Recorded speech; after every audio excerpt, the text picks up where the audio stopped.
This episode's brought to you by Notorious Fire Company. Firefighter owned and operated, Notorious Fire Company manufactures and creates quirky and unique items for the fire service. Whether it's your stainless steel water bottles, tumblers, 4-in-1 koozies, you can decorate your emotional support water bottle with more than 100 different designs they offer so very much. From apparel to swag to stickers, they got you covered. Check them out at notoriousfire.com. That's Notorious, notoriousfire.com. And check them out on social media, Instagram, Facebook, and TikTok at Notorious Fire. And this month with the podcast, if you use coupon code Fire Radio June 2023, that is Fire Radio June 2023, you'll get free shipping on all orders within the U.S. So check them out, notoriousfire.com. Lenny and the crew, they're making great stuff, and I have to tell you, with the summer upon us, the sticker packs are out of control. You got everything from Star Wars to pinups and everything in between. Slap them on your beer fridges, your coolers, and your tumblers, and celebrate the summer in style with Notorious Fire. A good supporter and longtime friend. We're happy to have him on the podcast with us. Check him out, notoriousfire.com, and coupon code FIRERADIO June 2023 for free shipping all across the U.S. Hey, everyone, Jeremy, National Fire Radio. Welcome back to the podcast. This morning's going to be a lot of fun. This is a brother that I got hooked up with in the last few weeks. I've been watching his stuff from afar for quite a while on YouTube. It's been a lot of fun. Mike, you're sitting here like, when are you going to introduce me? What are we doing? Let's go. So, Mike Borrello, welcome to the show, brother. Thank you for joining me on National Fire Radio. Thanks for having me on, and vice versa. I've been watching you guys, for a while too, kind of spying or stalking you a little bit. I'm always interested in, what other people in our business are doing to keep it fresh and keep it moving. So 100%, man. I'm with you on that. And that's the one thing that I very much am proud of in a way with what we do, is we're trying to stay on top of the pulse of the fire service and the emergency services, if you will, watching who's doing what and how it's being delivered, right? So let's talk about this real quick. Mike Borrello, 31 years in the EMS and fire space. You're in Pennsylvania, based out of Pennsylvania, but where you're known, really, I mean, obviously, you're a street smart paramedic, and, you bring a lot to the game there, and you're still doing street medicine. You were just telling me about a run you were on last night. But where you're really starting to gain a lot of traction and recognition is really you've become a YouTube influencer, which is wild to me. And I want to go down this road with you. And I say that because you're a little bit older. And so, when you think of the YouTube influencer, when you think of people that are putting themselves out there, clipping up content and putting personality to it, and really painting a picture of what your YouTube page is all about, it's typically a younger person. And so I'm excited to have this conversation with you. But the YouTube page is Heroes Next Door. You travel around, you visit different fire companies, EMS departments.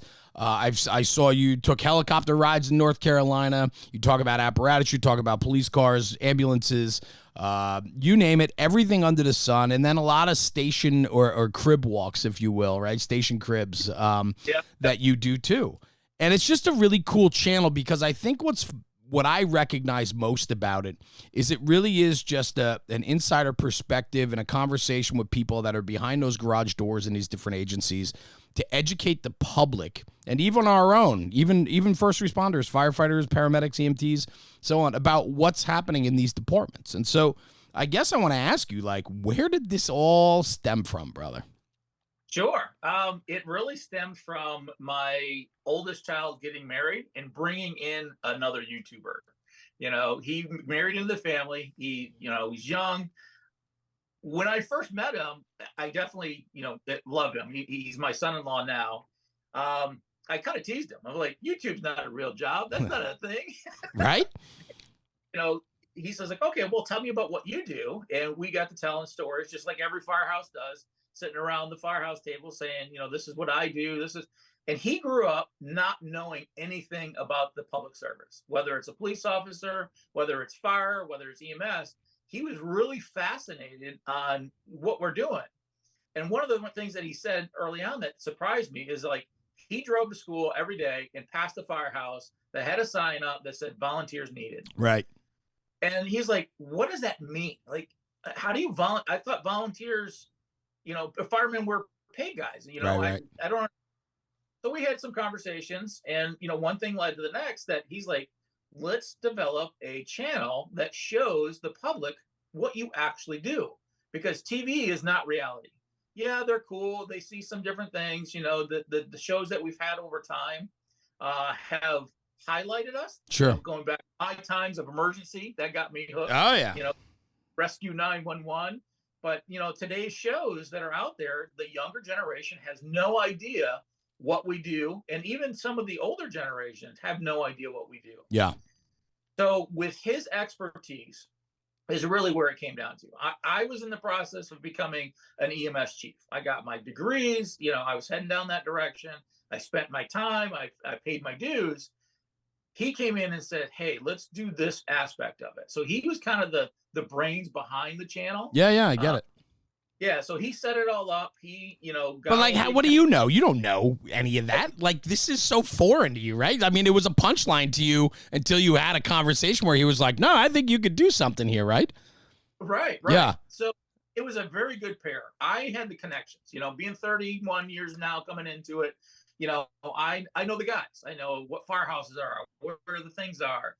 I go to the conventions and meet all the other people. I had that aspect where he didn't have any of that. So by him doing the analyst and editing and filming and me being the front guy, it was a perfect combination. Yeah. It was a perfect marriage to get together and start this channel. And for me, the biggest passion and in our mission statement is we want to highlight the good things that public service do across the board, whether you're police, fire, or EMS. We want to highlight those things and encourage the next generation to look into it. So, being 31 years into it, I noticed a decline. Here in Pennsylvania, I think we went from 100,000 volunteers over a 10-year span. We're down to like 30,000 volunteers in the Commonwealth of Pennsylvania. I'm like, there's a problem here. What's going on, and how can I help fix it? So by using a platform that meets the next generations and, to go across, YouTube is our main platform. Don't get me wrong. But we do have the TikToks, the Instagrams, the Reddits, everything else to try to reach that next generation. Sure. Saying, hey, something that you should not only look into, but look into a career. Take Philadelphia, for example. Philadelphia, when I was going through my first academy for my Fire One, they had an applicant pool of 2,000 people to go through their next course. Right. Just last year, I checked into it. I'm like, how many applicants you got this year? And they're like, down to 500. I'm like, that's a huge span of people not even getting interested in the fire service. Yeah. I'm like, man, why? Why is that happening? So that kind of brings us all about to, Heroes Next Door. And the one thing I also wanted to do, which I did not see across the board, is I want to highlight everybody. I don't want to highlight just my own company. I don't want to highlight just an area. I want to highlight everybody that we can, because even though, yes, we do the same job across the state, all 50 states, we do things just a little bit different. 100%. Absolutely. We call it a tanker. Well, a tanker out west is something that has wings. Yeah, right. I've never heard of until I went across the Mississippi, and I'm like, what's a tender? Yeah. Those chicken. We're doing the same jobs, but we call it a little bit different. We set up our houses a little bit different. And what works for me may not work for somebody else. But by highlighting some of the things that we do here and what they do there, we can say, hey, I had that problem. Maybe I can fix what we're doing here in my house because I saw it on YouTube. Yeah, 100%, right? So many things to break down here, and this is what I love about this. And you and I have talked previously, too. Last week, we actually had a real nice conversation about a few different things, because just to go back a little bit, right? So the cool thing about guys that are trying to make an impact on the fire service and doing the right thing is always doing the right thing. And when you're trying to find part of the mission statement that states that you're trying to better the fire service by educating the public about, possibly giving them the opportunity to become a part of what we do, that's huge. Most people don't even understand the volunteer culture, let alone culture doesn't allow for volunteerism anymore. Yeah. And I've been thinking about this a lot, Mike, and I think about Mike Rowe, the Dirty Jobs guy, right? And do you follow him on social media at all or anything like that? So, yeah. He put some of my posts up on his Facebook page. So. Awesome, right? So and I didn't know that, so that's really freaking cool that I brought this up then, because here's the thing. He has this incredible, a couple of rants that he has out on social that talks about how schools have limited the ability for kids to find avenues in the blue collar sector. We've no longer given these kids the choice if they want to learn HVAC, masonry, plumbing, carpentry, and everything else across the board. We've taken those choices away from the next generation because we don't offer an easy avenue of learning about those things. Emergency services is right there with that. We've created a culture today where we don't promote volunteerism. We're not promoting the importance of civic-mindedness. And with all of that, coupled with the lack of education for blue-collar jobs, I think we are handicapping ourselves very much. And so we do need as much attention as we could possibly get to get back to educating people about what the volunteer fire and EMS services are really all about, which from there grows the foundation for which these people make a career out of it. Correct. Yeah, 100%. You know, by just going out and volunteering at your local firehouse that you may not even know is there. You've passed it probably 100 times going back and forth to work. You know, you give them, 4 hours a week, Monday night, you're going to go down and volunteer. That makes a huge difference, not only for the fire company itself, but it also makes a huge difference in you personally, because now you're giving of your time. Time is money. You're giving of your experiences. You're going to learn things that you've never done before. Right. You're going to learn how the fire service operates. If you're not mechanically inclined, I guarantee you spend some time in a firehouse, you're going to learn how to become. That's right. We're going to teach you. We're going to teach you. Yeah. And that's all about, giving back to each other. And that's what creates that brotherhood across the board. Yeah, and yeah, there's so much there, because I think what the fire service and EMS and police, like those types of blue collar emergency services based organizations do for people is it gives you a well-roundedness, right? Not only is there academia involved, right? Because for EMS, you got to study, you're basically, as a paramedic, you're one step below basically a doctor, if you will. So there's a tremendous amount of know-how and education that goes into that. Fire the same, police the same. There's a tremendous amount of academia there. But then there's that other side of things too that teaches you tries to instill common sense, teaches you how to work with different people. You become more diverse, right? We don't discriminate on our services. And so we're not pigeonholed into this one, avenue of service or support. We do everything. And it makes you, I think the emergency services creates a better individual, a much more rounded individual.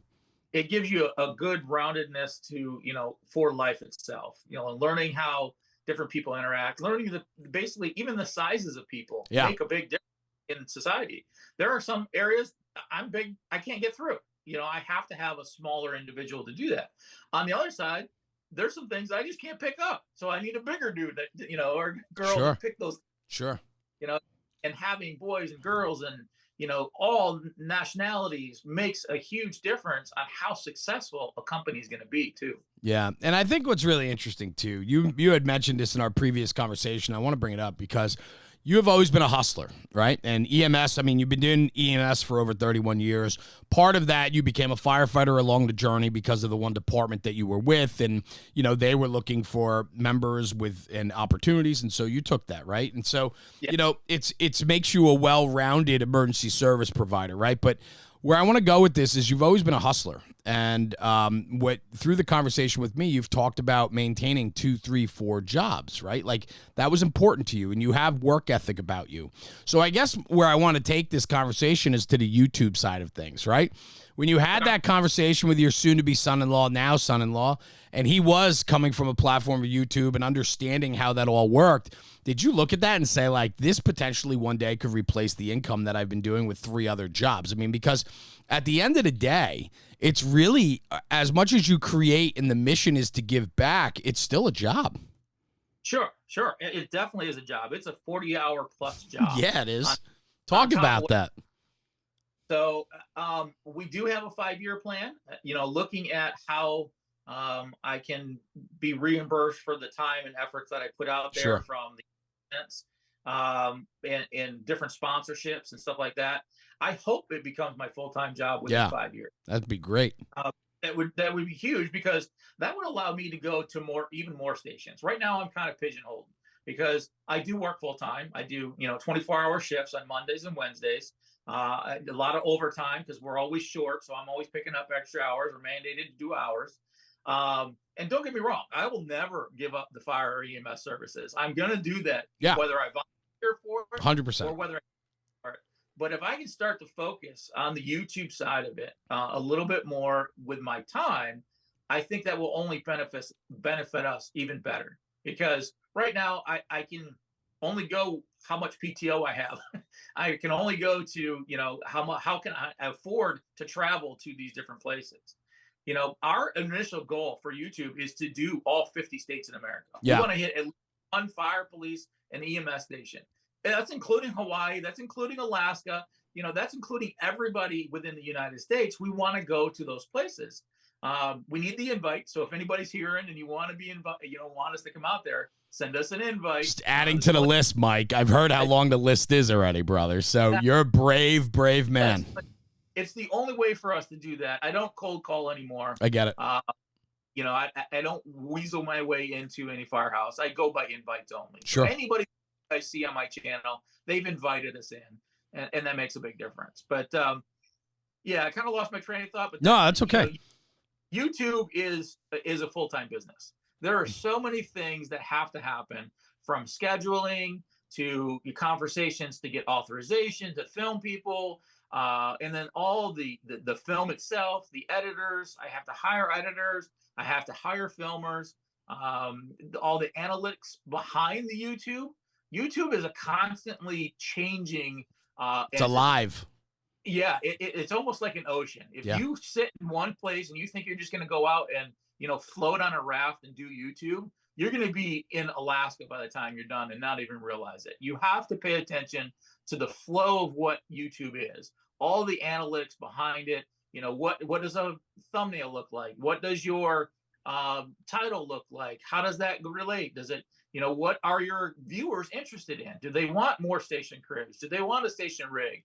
Do they want to do, a hero's challenge or something like that? You have to listen to your audience, constantly adjusting what you want. Most recently, the big thing, I do mainly long-term format. Most of my videos are anywhere from 25 to 40 minutes long. I try not to go any more than 45 minutes, but that's been my bread and butter. YouTube turns around and goes, hey, we want to compete with the other platforms. We're going to start pushing shorts. Yep. I'm like, okay, what is that? What's a short? How do I do that? Yeah. How do I get that content in? And that's a whole nother production process in order to get a YouTube short good. I'm still working on it. My shorts aren't great. I'm just kind of putting them up there, but it's a new avenue that I'm starting to go down because YouTube is now kind of pushing that content. Well, I just went down a rabbit hole last night for a couple hours, and then I finally had to stop with the Instagram threads, meta threads now. And I'm looking at threads, looking at what potential we could do, because I think what has to be talked about, and this is what I wanted to do with you a little bit today too, was I know a lot of people on here on the podcast, they come from all over, but a lot of the viewers and listeners know who I am and who you are through our social abilities, right? And that's hacking attention on the channels of today, right? Where people are digesting and is consuming the content of today is on the channels that people are paying attention to. And so to do that, though, it's like you said, a full-time gig, because you have to understand that each channel is different. You have to understand what channel each channel requires. But what you said, I think, really stands out to me. You have to listen to your audience. You have to get a finger on the pulse. No EMS pun intended there, but I'll take it. Yeah. You have to put your, right? You got to put your finger on the pulse to understand what your community wants to see in conjunction with what the platform is designed to do. That's not easy, because as much time as you take to produce, film, and chop up and everything else you do, you also have to consume too. Yeah. And even within that, it breaks down even further. Yeah. Each generation wants to see something a little bit different. That's right. You and I are on the opposite side. We're on the older side. We're like, I've already seen, 16 rescues. I've already seen those kind of things. But there's little things in those rescues that, hey, I never saw that before. 100%. Yeah. Where on the flip side of that, I have generations that are, 6, 7, and 8-year-old kids that are interested in this. And now I also have to make it applicable to them also. So yeah, I may ask a question that I already know the answer to, but I have to ask that question because there are generations that are watching this that either A, have never seen or understood what fire EMS is about, or B, want to get deeper into it and may become a career. So I have to tailor it to them, and I have to tailor it to us and not make it boring so you guys can stay on, so everything in between that. Yeah, and well, you got to be conscious of your viewer and the person that's consuming your content. And so absolutely. And I watch some of your videos, and it's funny because I watch how you phrase some of the questions. And, I watch the videos. I've watched many of them, and I'll flip through them, and I look at different points of it because I want to see, like, what you're doing. Because part of consuming, right, like, people don't understand, but, like, even with National Fire Radio, as much as we post and we do different types of content, I have to consume, like, 3 times more than I actually post because I really need to understand what's happening, where the shift is, where the momentum is, right? So that we can then hop on the momentum to be sure that we're delivering that content, our unique contents, because we do just like you, all original. Like, I'm not copying and pasting anybody else's stuff for the most part. We're doing all original content, which takes even more work when it comes to the social aspect of it, right? Yep. Now, the trick is, and the hard thing that we've had that I found is YouTube really doesn't know what to do with us for public service. Talk about that. Police channels out there, but they show, the shootings, the dramatic things, and that kind of stuff. Right. I don't want, I'm not about dramatizing what we do. I'm about showing you the reality of what we do in a positive light to encourage the next generation. But if you really break it down and you start searching any of the YouTube, fire stuff, there's only about 12 of us that do what we're doing right now on the YouTube platform. And if you think of that globally, that's huge because YouTube doesn't know how to push us. They don't know who is our audience and that kind of stuff because there's only 12 of us really doing it. And I'm going to throw some names out there because I think they need some recognition. Sure. There's Firefighter Now. There's Firefighter Chronicles, Firefighter Fenton. There's South Metro. They're a big player in this. Paramedic Coach, Prep Medic. Like I said, there's only about 12 of us out there that are doing what we're doing. Now, when you also search and you say, hey, I want to do a station tour, especially during COVID, you're going to come up with a lot of little station tours that each individual firehouse tried to do. Right. And they did a good job, but they don't get any traction. If you look at their numbers, they're only getting 30, maybe 100, maybe 150 views. Well, why is that? Because YouTube doesn't know what to do with them. So by having a central location like Heroes Next Door, that YouTube is like, hey, people are starting to watch this. You got 80,000, 100,000 subscribers. Now they start to pay attention to us. And now I can have a voice for those individual stations, even those small stations that only have, 30 volunteers or something like that. Or those big stations like, the Baltimores or the Phillies or something like that. I can have the opportunity to express what they're doing on a platform that people will see rather than getting that smaller viewership. Yeah, I love that. But I think what should be said too, which is representative of your viewership though, is you are going small to big and big to small, right? Because the 30 member volunteer department with a 2-bay metal clad building in the middle of nowhere is 90% of the American Fire Service. I mean, these are people that are, and a lot of times you find that the people with limited resources are the ones that are seeking the most information, right? Because they want to know how else it's being done outside of their small community. And that's what I found with our content is like, that's how we really relate, is that we talk about career and volunteer as if it's the same, because it's important to run that line that regardless of whose fire it is, it's still fire, right? We still have the same job to do. And so we always have held that line on National Fire Radio to talk about the job as just the job. And I don't care where you come from, because at the end of the day, the public doesn't either. And so I don't, right? I think that's important. For you, the journey of all of this, talk to me about the first time you had to set up a station crib visit and you were like, oh boy, what am I doing? How do I do this? I mean, I got to think that this was so outside of your norm. Oh, absolutely. Now, part of it, I have been a teacher. I'm a teacher for paramedic school, so I'm comfortable in front of crowds. It's different when you get behind a camera, because you get no interaction with that camera. When I'm up in front of a class and I'm teaching, a class of 20, maybe 30 people, I get the head nods, I get the yes, I get the interest, and that kind of sparks you on to what your next question is going to be, or what your next statement's going to be. Right.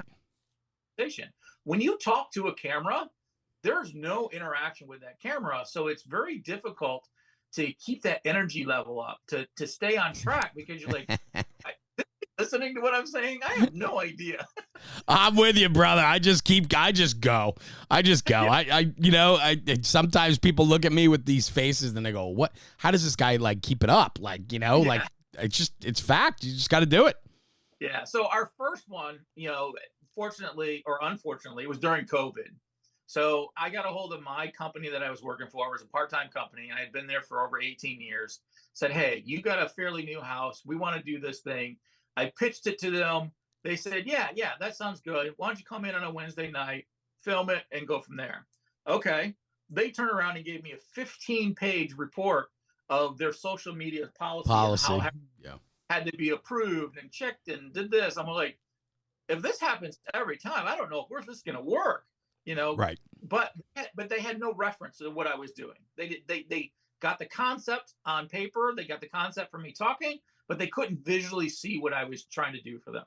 So I get there, it's, mid-afternoon, we start setting up, and then all of a sudden the volunteers showed up and say, hey, we're going to be doing drill. Nobody has signed waivers to be on film. You have 15 minutes to shoot the entire episode. Wow. So if you go back to my first episode, I didn't have a uniform. I was just in a button-down shirt and stuff like that at my company. I did that entire Station Cribs episode in one shoot. I love that. We walked right through. We call it one take. Everyone knows the rules. Yeah. just like what's his name with the pizza, man? The pizza reviews. One bite, everyone knows the rules. It's one take. Yeah. Everyone knows the rules. Let's go. We don't have time for more than one take. Yeah. So we did. And my editor was phenomenal. He took my screw ups, my ums, my ahs, and edited that down. And we got a pretty decent episode out of it for a Station Cribs. But when you launch a company during COVID, and you're supposed to be traveling to do this, good timing, Mike. So I started, in my garage, in front of the green screen, just telling stories of what my career was. I wanted people to understand who I am. Sure, it's important. What I've done in my career, and then those that started watching started, passing the word. I brought on different guests, kind of like we're doing with you today, just different guests to get a different perspective. I talked to a police officer. I talked to some of my old patients that, we were able to make a significant change in. I've talked to firefighters. I talked to EMS providers. That's kind of how it started. And even though those don't have a ton of views, I think that got what people hooked. Sure. And then when the doors open and I can travel and show other people, because it's not just about me. I never wanted the channel to be about me. But I did want to, give you an understanding, a complete picture of what fire, police, and EMS is all about. Yeah, I love that. And I think the backstory is super important, right? Because that's what tells the passion for why you're doing what you do. Because like you said, hey, I hope in 5 years that this is full time. People have to understand that this is not like becoming a YouTube sensation, a YouTuber, an influencer. It takes a tremendous amount of work and time. That one viral video usually does not propel you to $1 million stardom. And that's what I think most people imagine today. Oh, all it takes is that one video. All it takes is that one magic moment, and I'm going to become rich and famous. It just doesn't happen. Right. I mean, you can get a viral video. Of course. And do really well for that, but it's not sustainable. That's right. So when you create a company, you have to have some kind of business plan behind it. You have to have a mission. You have to have a vision. You have to have goals each time. If you have a goal of just being viral, you'll never make it. That's right. Can one go viral? Yeah. Our SWAT video is going viral right now. We're at almost 2 million views on that video. Yeah. It took a while. When we first launched that one, nobody watched it. It took 6 months before it started gaining any kind of footage, and then it just kind of took off from there. So be patient. Do your job. Make sure that you're putting out good content. Make sure your edits are good. Make sure your sound is good. All the technical things that have to happen behind the scenes, and then the channel will continue to build. And if you can have a nice, slow, steady build, which we are, it's more sustainable. Yeah. The one thing that my channel, my personal goal, it's not in the business plan. This is my personal goal. I want to have as many views for the videos I put out as the viewers that have subscribed. Now, because that tells me whoever subscribed are coming back and watching my videos. Right. There are videos that I have way more views than I do subscribers. Well, why is that? How do I figure that out? That's kind of the trick. That's the full-time job part. Yeah. Absolutely. Absolutely. But if you only have 100 subscribers and you're getting 100 views on your video, you're doing good. Yeah. Because you're meeting what that audience that we talked about wants. Now, if you do one and you do a video and you get 1 million views, but you only have 10 subscribers, that's a viral video that's not going to sustain. Right. Yeah, no, that makes sense. All of it makes sense. And this is where you really get in the weeds with it. This is where I don't do that well with it yet. Where our YouTube page is not our primary content page right now for us, but we are focusing. We will be coming back and focusing on that because we have a couple new segments that are going to be coming out that are going to be utilizing YouTube to its potential, I believe, and so on. So that's exciting for us. But you do have to get into, as you progress, you have to get into the insights, the metrics, and the craziness that goes into it. And like you said, that's the full-time side of it, for sure. The creative side for us, the creative and fun part, that's easy, man. Go out, visit people. You and I are doing a lot of similar stuff in some regards, and that stuff for me is the fun stuff, right? But when you got to come home at the end of the night and then all of a sudden you got to unpack everything that you just did in the last 8 hours or 10 hours, that's the hard part, bro. 4-hour shift once you get home. Yeah, that too, for sure. Well, talking about the 24-hour shift, so let's take this back a little bit. 31 years in EMS and fire. You are a EMS provider that does fire. You're not a firefighter that does EMS. So your priority in your profession has always been the EMS side of things. Yeah, and for those listeners that are listening to this now, there are two beasts out there. There are the firefighters that do EMS, right? EMS that do fire, right. And you'll only know that when the tones go off and you'll see who gets up and runs to the truck. That's right. That's right. It makes a lot of sense. I think what's cool and where I want to take this conversation is kind of want to bridge the gap between your EMS, your EMS street smarts to the YouTube street smarts. And I think there's a good bridge there. Part of EMS, part of emergency services is communicating and talking with people, getting to know people, learning stories, and learning how to communicate with others. And that's not just verbally, but it's also physically, it's also emotionally, and all of that, right? So talk to me a little bit about your career over the years. I mean, I know you are a very street smart and wise paramedic. You have plenty of experiences. I know you were a flight nurse for a while, or a flight medic for a while too, right? Which is pretty cool. So your career is very well rounded. How much of the experience that you got from the street do you bring into your YouTube channel today with how you're talking to people and how you deliver the message? I think almost 100%, because when you're doing a patient assessment, you have to take in the environment. You're doing that scene size up. You're making sure, you're safe, your partner's safe. Do I have an exit? And then when you walk in, you take a look at that patient and you're like, are they sick? Are they not sick? And then when you start breaking it down and asking the questions, you're becoming that investigative reporter, of that patient. What started this? How long has it been going on? All those things that happen really translate into becoming a host of a channel like this, because when I go to a firehouse, I need to investigate. Okay, where are you doing? What, how did what kind of equipment? Why did you pick this equipment? And ask those same kind of questions, just not necessarily healthcare related, but it translates across. I become that investigative reporter. Yeah.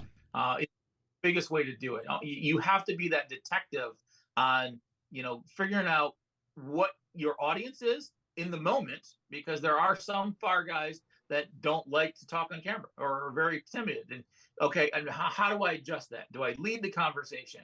Do I let them take the conversation? All those kind of things relates back to what I do a patient assessment. If I get there and the patient just starts yakking and telling me, okay, I'm not going to ask questions. They're going to tell me That's what right. I need to know. Yeah. Or I get there and they're not telling me anything. Now I got to come up with those questions. Okay, what about this? How did you feel this? What we're going? So that's how it all kind of relates across the board. Yeah, I mean, it makes a lot of sense, and that's why I kind of wanted to go down that road, and you get better at it as time goes on.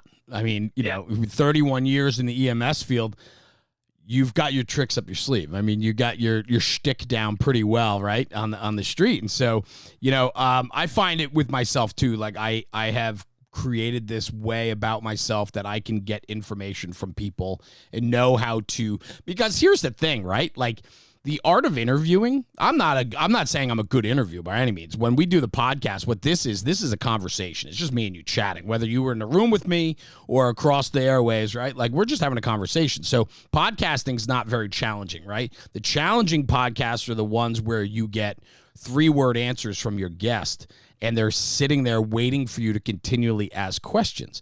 When you do your tour, you do a lot of what I do. We prompt the guest, because a lot of times people are talkative. You hit the record button on the camera and man, do they clamor. Man, they just shut down on you. And then it's the goal of the moderator, right? The host, to then bring it out of them, right? Yeah, and some are more challenging than others. It definitely can be a challenge when you get that person, because off camera, we're chatty catty. Yeah, right. We're back.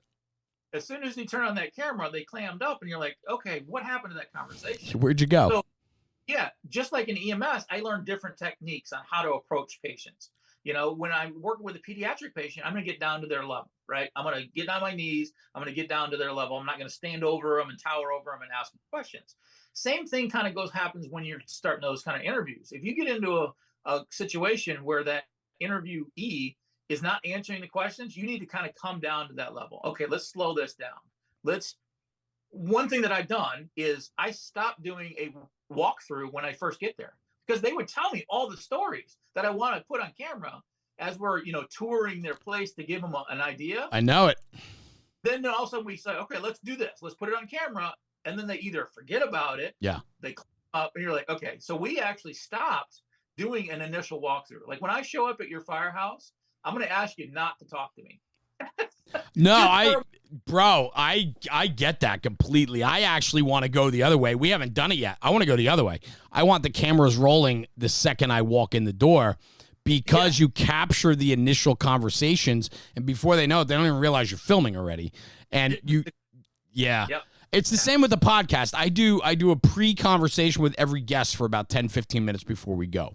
And now that I've been, 200 something, almost 300 episodes, whatever it is now, I've talked to most of the people that I know, for the most part, that I know like have stories. So I'm starting, like yourself, Mike, you and I've only met, we've chatted 2 or 3 times before this. We only were on video last week together for an hour talking about some like business stuff, if you will. But but I don't really know you, and I don't really know your story. So those 10 or 15 minutes up front, I usually is how many years in the fire service, how many years in EMS, what have you done, highlights, blah, blah, blah. We try to get some bullet points for talking points. But I always find that that's the best freaking part of the whole conversation. I never record the pre-conversation, and I need to do that. I got to start doing that. Yeah. It's a big difference because it's that spontaneity. Yes. And really, if you go back to YouTube itself, most of the big channels are a lot about that spontaneity. 100%. There are some canned stuff like the Mr. Beast that do set up stuff. Sure. But if you look at a lot of the good channels that have been there for a long time, it's about that realism. They don't want a fake TV show. They can go to TV to do that. They want reality of what we're doing. They don't want a canned show. per se. Yeah. No, that makes sense. So let me ask you this, the rewarding side of it, just like EMS, you have good nights, bad nights, hopefully more highs than lows.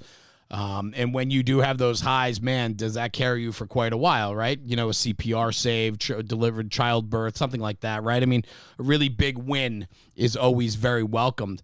On this side of things, I mean, you put a lot of time and effort into building out your channel. And I don't know if that's how you refer to it, or it's weird because I still struggle with like the personality side of it for me. Like, what am I? Who am I? Like, what do people see me as? You know, when I go somewhere, like I haven't bought a beer in a bar in quite a long time. I have to be honest with you. If there's a fireman in that bar and they know who I am, I haven't bought a beer in quite a while. But I do like to buy a couple rounds for sure for appreciation. But my point is like you're starting to get some recognition.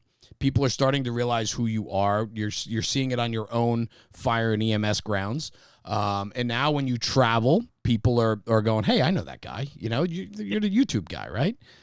What's that all about? Like, what's the reward for you? That high? Like, is it rewarding for you? Are you getting feedback from people that are like, hey, because of you, I did this, or? Yes. So it's kind of a twofold. It's embarrassing at some points because you're like, I've never been to Illinois or Ohio or whatever into the station, and they recognize you, and you feel almost embarrassed at times. You're like, okay, thanks, but on the flip side of that, we have now developed 206 stations that are interested in getting us filmed. And what happens and has happened is we'll take Access architectural firm that brought us out to Illinois. Because they worked with me and we were able to see their stations they built, right? They got a contract to build another station in Baltimore. Awesome. So, and they were in Baltimore going, hey, we don't know how to do this. We're looking at developing this. We have a small space. I was able to connect those two people. It's fantastic. And that's what it's about. It's about the connection of people. I like to be, the rewarding part for me is when they get those connections. I had another guy that said, hey, look, I just retired as, I think, like a Wall Street guy, some business guy, right? He's like, I didn't know really what to do. I'm a fairly younger retiree. I think he was in his mid-50s. Yeah. And he's like, I still got a lot of life to live. What do I do? He started watching my videos. He's like, I had no idea there was a firehouse, half mile from me. I now volunteer there because of what we saw on your videos, because of what you portrayed. I now became a volunteer. I'm like, that's what's rewarding. That's exactly what I wanted it to be. That's cool. So, I mean, those moments. Yeah, I really enjoy those connections as well. I love putting people together and making magic happen. And then after the fact, what I really love is when they get put together and then 6 months down the road, you don't even know about it. And then all of a sudden it comes to head and you go, that's cool. How do you guys know each other? Be like, oh, because of you. Be like, what? Like, how did that go together? One of the most rewarding things. I got one more story. Yeah, please. Don't be. This is your show, bro. Or this is your podcast. Let's go. This was early on. We had a young fan, 6 years old, has some autistic issues that he deals with. Sure. Was having a birthday party. His parents reached out to me, an instant message, and said, "Hey, my son's having having a birthday party. He watches your channel. He loves what you do. Are you able to send us something?" I love that. At the time, I didn't have a whole lot of merchandise, right? I said, I'll do you one better. Let me go ahead and FaceTime you and actually talk to him directly. I love that. On his birthday. They're like, what? You would do that? Yeah. And he's okay. Well, the parents tried to warn me. They're like, look, he's a little autistic. He doesn't talk to strangers, so beware that you may not get conversations. So no problem. I've dealt with no problem. I get on this conversation. I'm expecting it to be a 5 to 10 minute conversation to say, hey, happy birthday. Thanks for watching, and encourage him. We go on for a half hour of conversation. He takes the phone from his parents, walks me around his house. He shows me his Lego station that he built and does a Station Cribs episode for me from his Legos. Yeah. Yeah. And the parents, I looked at the parents' faces and their jaws just dropped. And we're like, this is this is what it's all about. This is why I'm doing what you did for that family and for that kid is you can't put a price on that. For the parents to sit back and to see their child engage with somebody and that's the power of all this. Like, when I think about it, a lot of our content's geared for firefighters, right? Your content, though, is geared for firefighters and first responders, right? And so on. But it's also geared towards that next generation of educating them about who we are and what we do, and hopefully bringing them along for the ride. I had a friend of mine, I was chatting with him, I mentioned I was talking with you, and I said, hopefully you and I are going to do a crossover event or two together, and I'm looking forward to you and I getting something together on that. It'd be a lot of fun. Yeah. And he said to me, he goes, my son loves him. And I said, is that right? He goes, yeah. He goes, we watch his content together all the time because it's clean, it's family friendly, but it's real. Like, it's not bluppo, blinky, boopy, whatever the frig these people are, visits the fire station and, let's ride in an ambulance. Like, it's none of that stuff, right? This is really it's an educational tool, educating young kids about the realities of it in a very family-forward way.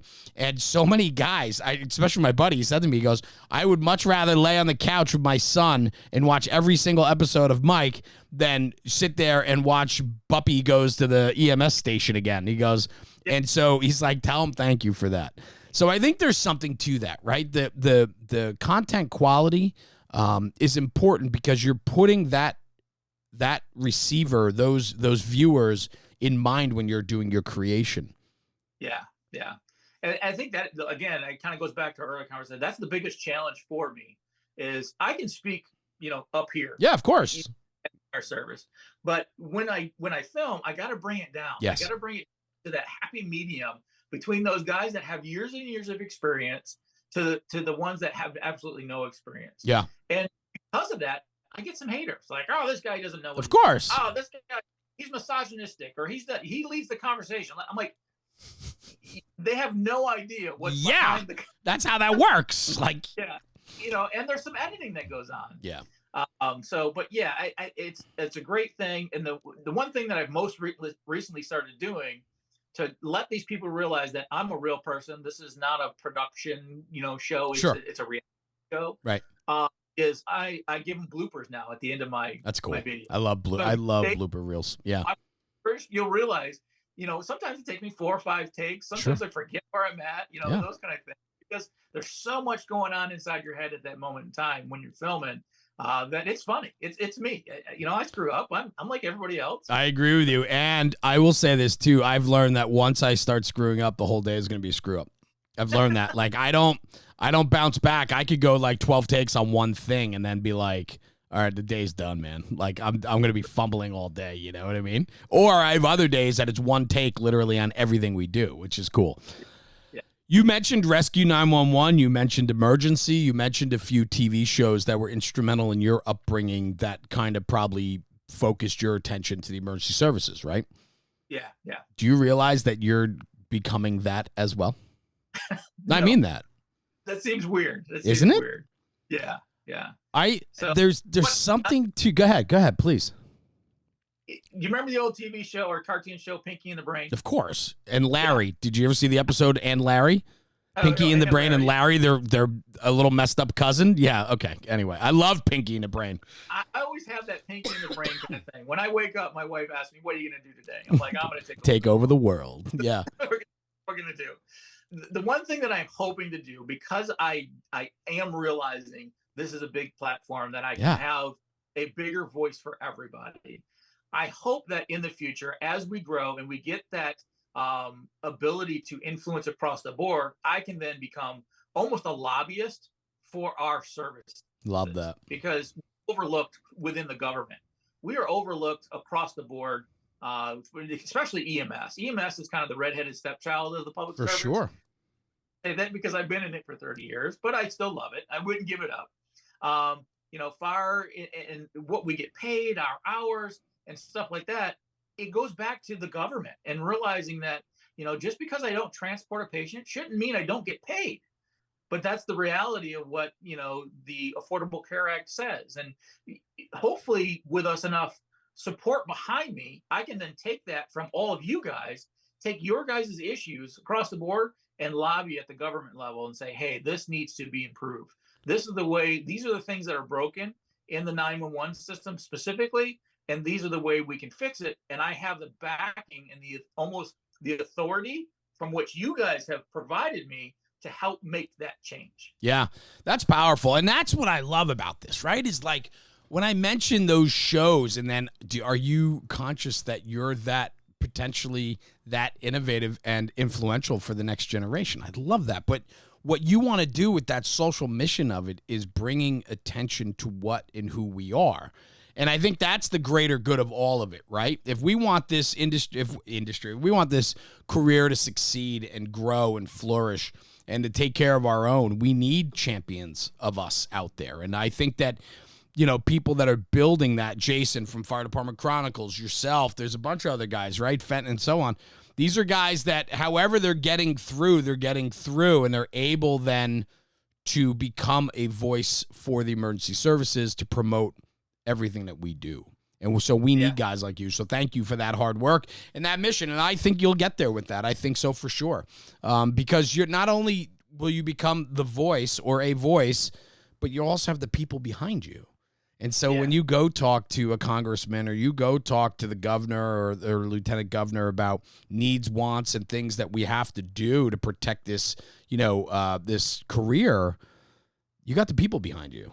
And that matters. I think that makes the biggest difference, because I've gone to the state for our Commonwealth to try to make change. Sure. You know, back in 2004, there was a SWAT incident, you know, a police incident where EMS, the Columbine related issues. Okay. Here in Pennsylvania, we had a shooting that was in the Amish community. Right. Well, there was no provision within the EMS service to have EMS providers attached to tactical environments. There was none. So when I got invited to do this, I started petitioning to the governor, to the head of the Department of Health and that kind of stuff, and writing articles and sending them information. But it was just Mike from Chester County. That's right. Giving him. That's right. It wasn't nothing. But now if I can go back to that and say, hey, this issue, whatever the new issue is happening, and these millions of people agree with me, now you have to listen. I agreed with you, Mike. I couldn't agree with you more. And so we need stewards like you out there. And so keep up that hustle. I want to ask you suggestions you have for people that are thinking about getting into it. You know, I think what's important is you mentioned about 12 different pages that are out there across YouTube and so on that are actively pushing this job forward. Sure. You know, there's going to be others that want to get involved.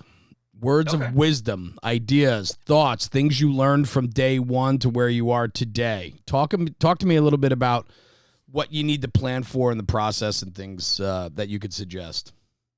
Just like any other business across America, you have to have a mission and you have to have a vision. Start there. If you don't have a vision of where you want to be, and there's a difference between the two. A mission is, what do I want to accomplish? A vision is, how do I get there? You know, or actually it's vice versa.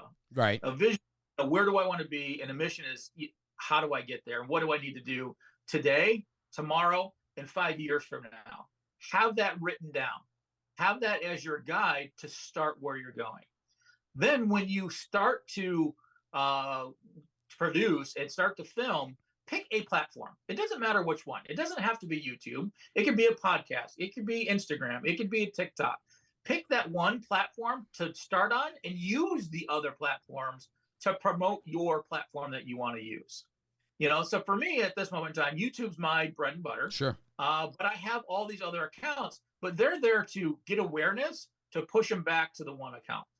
You know, I'm using all those. Now, can I be, you know, can those also help you financially? Sure, if they grow big enough and stuff like that.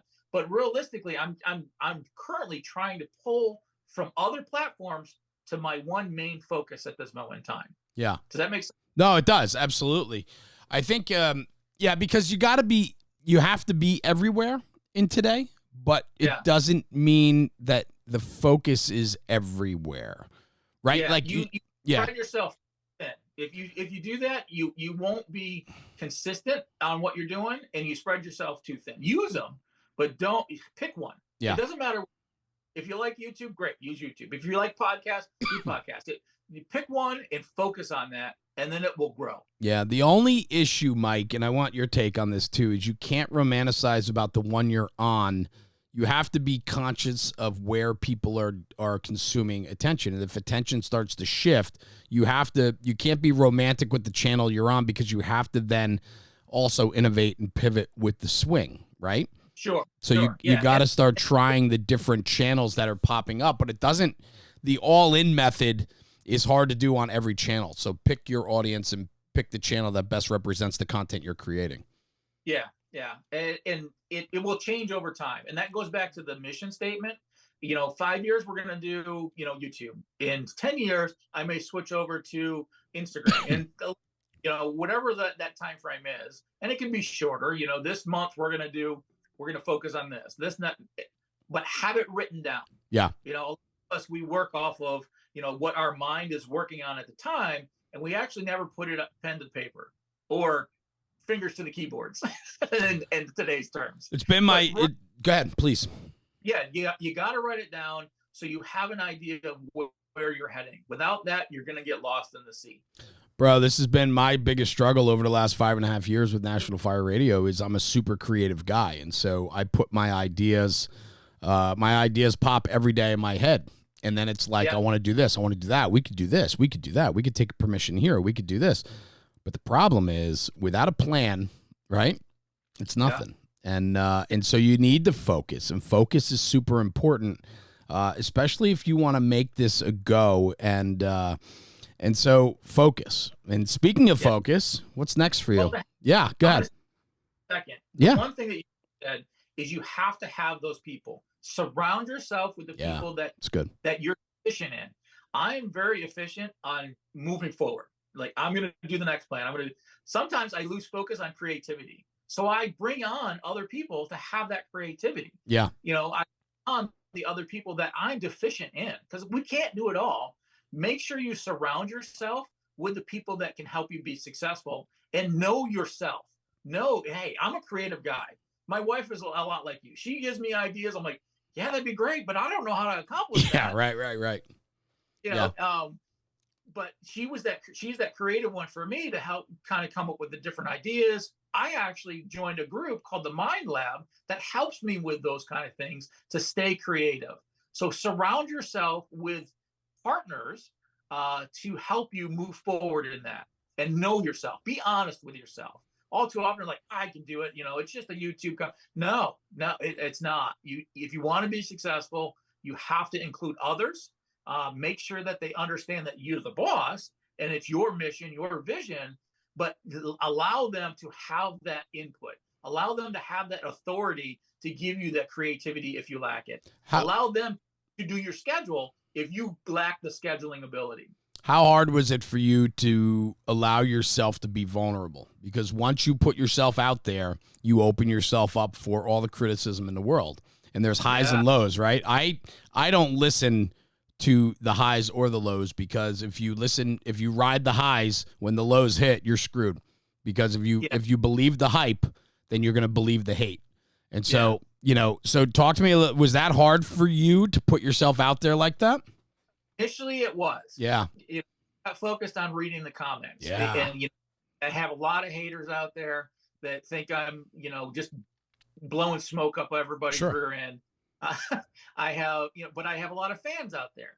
So when I first started doing this, I would read on, I'm like, dude, maybe we need to change something. This guy didn't like it. And they're like, regardless, he watched it, whether he's a hater or not. Isn't that wild? I love it. Yeah. So, it's almost like that news media. Even bad press is press. Right.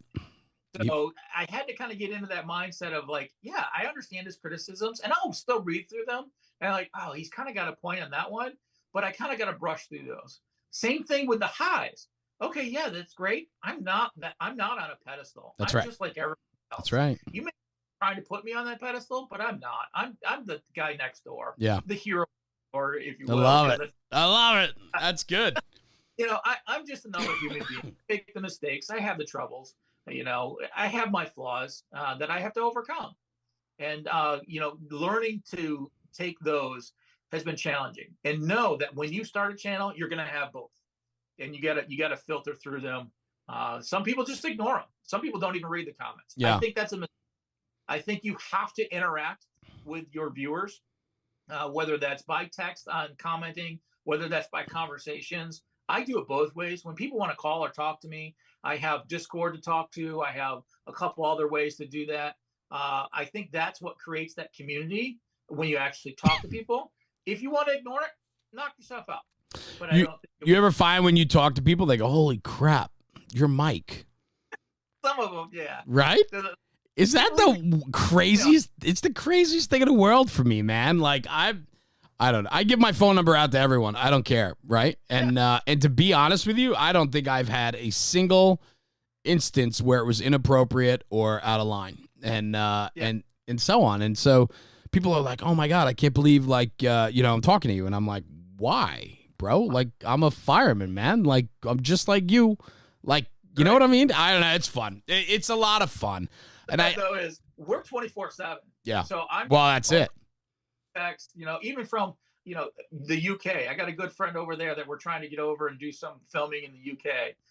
We're at different time zones. So, I'm up 24/7 on my shift. So, I'll be at 3:00 in the morning talking to a guy on the other side of the world. Yeah. I love that. Having that conversation is pretty cool. Yeah, that is fun. That's a lot of fun. What's next for you, Mike? What with the platform and so on? Any goodies you can give us, or any thoughts or ideas where you're headed? We got a couple big trips coming up. Good. We're always trying to get the schedule in. It always becomes on, can I financially afford it? Yeah. So on sponsorships, if there's anybody out there that, is interested in helping the channel out and helping us move forward to the next station, sponsorships are going to be the key for that. We have ambassador programs. We have a couple different options that will help us out. But we got a big trip heading up to Michigan, way up into the UP. If you guys don't know what that is, it's eh? The Upper Peninsula. Most people don't know that Michigan actually is almost twice the size that it actually is, right? When you look at the map, they don't understand there's a whole frozen tundra of Michigan above the lakes. Yeah, there's a group of Michiganders that live higher than most Canadians. Yes, it's crazy. It's absolutely crazy. So that's where we're headed next. And then shortly after that, we are doing a collaboration. We're doing a collaboration with South Metro. That's cool. Eric, their PIO, is a fantastic guy. We've had a lot of conversations. He's coming on the show in August. He'll be on the show, and he's crushing with his channel right now. He's got some really good stuff going on, so that's fun to watch. Do a collab with them coming up, so we got some exciting things going on.